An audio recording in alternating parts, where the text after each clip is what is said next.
வணக்கம். 211வது அஞ்ஞான கிறுக்கனில் ஒரு நண்பர்கிட்ட பேசிக்கிட்டு இருக்கும்போது அந்த அன்பர் என்ன சொன்னார்னா,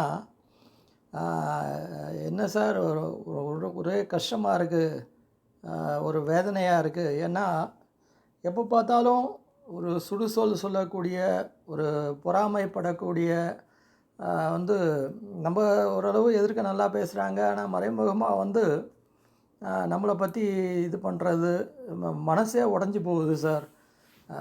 அதாவது வசதியாக இருந்தால் கூட இது நம்ம ஒரு இருக்கிறத பார்த்து ஒரு பொறாமைப்படுதல், ஒரு கழுத்தறுப்புத்தனம், இல்லாத பொல்லாத சொல்கிறது, இப்படிலாம் ஏன் சார் இருக்குது? இதை பார்க்கும்போது ரொம்ப கஷ்டமாக இருக்கு அப்படின்ற மாதிரி ஒரு கருத்தை சொன்னார். அதாவது புழுதி வாரி தூற்றுதல், இப்படிலாம் ஒரு சந்திக்கக்கூடிய ஒரு பிரச்சனை, இதுக்கு ஒரு தீர்வே கிடையாதா அப்படின்ற மாதிரி ஒரு கேள்வி கேட்டார். சரி, திடீர்னு ஒரு நம்ம வள்ளுவர் கண்டிப்பாக இதுக்கான ஒரு வழியை வச்சுருப்பார் அப்படின்னு ஒரு எண்ணம் எனக்கு வந்தது.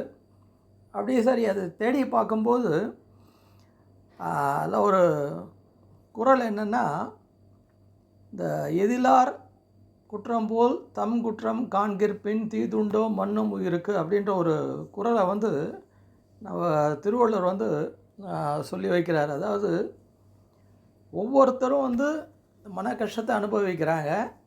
அது பிறரால் கொடுக்கப்படுவது, பிறரால் அதை உண்டாக்கப்படுவது அப்படின்ற ஒரு கண்ணோட்டத்திலேயே பார்த்துக்கிட்டு இருக்காங்க. ஆனால் நம்ம கிட்ட இருக்கக்கூடிய ஒரு குறையையும் பார்த்துக்கிட்டு, நம்ம பெர்ஃபெக்டாக இருக்கோமா அப்படின்ற ஒரு கண்ணோட்டத்தையும் நம்ம பார்த்துக்கிட்டு, அப்போ மற்றவர்களை பார்த்தா அது பெரிய ஒரு குறையாக தெரியாது. ஏன்னா இந்த உலகமே ஒரு குறை உள்ள உலகம்தான். அதனால் நம்மக்கிட்ட இருக்கிறத முதல்ல திருத்திக்கிட்டு பிறரை நம்ம சொல்லுவோம் அப்படின்ற மாதிரி ஒரு கருத்து.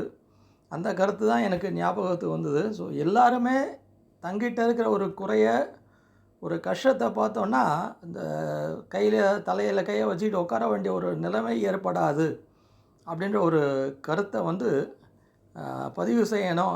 இதுவே இந்த கருத்தை தான் இந்த நண்பர்கிட்டையும் நான் பகிர்ந்துக்கிட்டேன்.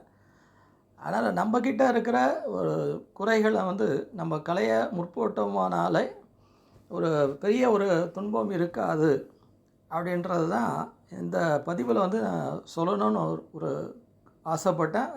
மீண்டும் ஒரு அடுத்த பதிவில் சந்திக்கிறேன். நன்றி, வணக்கம்.